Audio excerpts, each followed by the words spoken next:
ગુજરાતના લાખો કોન્ટ્રાક્ટ કર્મચારીઓ થશે કાયમી. જાણો કોર્ટ અને સરકાર દ્વારા શું કહેવામાં આવ્યું. નમસ્કાર મિત્રો, સ્વાગત છે તમારું અમારી યુટ્યુબ ચેનલમાં. મિત્રો, આજે આપણે વાત કરવા જઈ રહ્યા છીએ એક એવા મુદ્દા વિશે જે ગુજરાતના લાખો કર્મચારીઓ સાથે આ મુદ્દો જોડાયેલો છે. પ્રશ્ન એ છે કે શું ગુજરાતના કોન્ટ્રાક્ટ કર્મચારીઓ કાયમી બનશે? તાજેતરમાં જ કોર્ટના કેટલાક મહત્વના નિર્ણય અને કર્મચારીઓની માંગને કારણે આ મુદ્દો ફરી ચર્ચામાં આવ્યો છે. તો ચાલો સમજીએ આખી વાત સરળ ભાષામાં. તો ગુજરાતના કેટલાક કોન્ટ્રાક્ટ કર્મચારીઓ છે, જેમાં ગુજરાતમાં સરકારના વિવિધ વિભાગોમાં લાખો કર્મચારીઓ કોન્ટ્રાક્ટ, ફિક્સ પે અથવા આઉટસોર્સ પર કામ કરે છે. અંદાજ મુજબ લગભગ 6 થી 7 લાખ જેટલા કર્મચારીઓ આવી રીતે કામ કરે છે. આમાં ઘણા કર્મચારીઓ એવા છે જે 5 વર્ષ, 10 વર્ષ કે તેથી વધુ સમયથી એક જ જગ્યાએ કામ કરી રહ્યા છે, પરંતુ છતાં તેમને કાયમી કર્મચારી જેવી સગવડ અને લાભ મળતા નથી.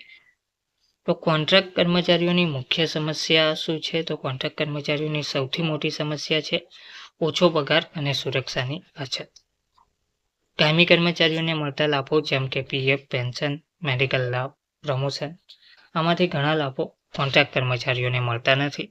એટલે ઘણા વર્ષોથી કર્મચારીઓની એક જ માંગ રહી છે કે જેઓ લાંબા સમયથી કામ કરે છે તેમને કાયમી કરવામાં આવે.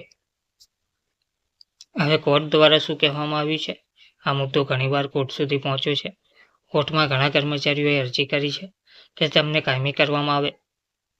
કેટલાક કેસોમાં કોર્ટે કહ્યું છે કે જો કોઈ કર્મચારી લાંબા સમય સુધી સરકારના નિયમિત અને કાયમી પ્રકારના કામમાં જોડાયેલો હોય તો તેને સતત કોન્ટ્રાક્ટ પર રાખવું યોગ્ય નથી. પરંતુ બીજી તરફ કોર્ટે એવું પણ સ્પષ્ટ કર્યું છે કે દરેક કોન્ટ્રાક્ટ કર્મચારીને સીધા કાયમી બનાવી દેવું શક્ય નથી, કારણ કે સરકારમાં ભરતી માટે નિયમ અને પ્રક્રિયા હોય છે.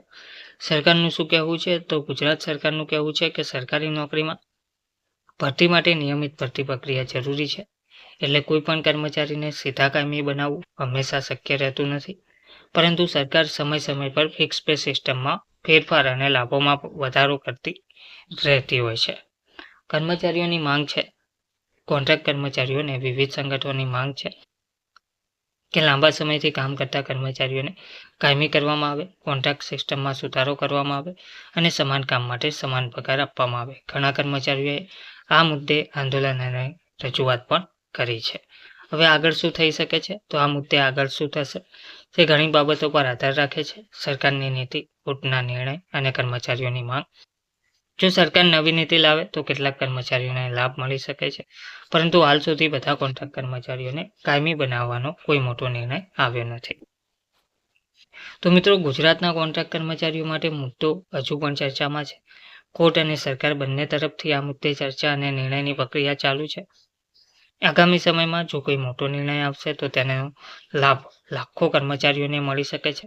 જો તમને આ માહિતી ઉપયોગી લાગી હોય તો વિડીયોને લાઇક જરૂરથી કરજો, ચેનલને સબસ્ક્રાઇબ કરજો અને આ વિડીયો તમારા મિત્રો સાથે જરૂરથી શેર કરજો. ધન્યવાદ. ફરી મળીએ એક નવી માહિતી સાથે.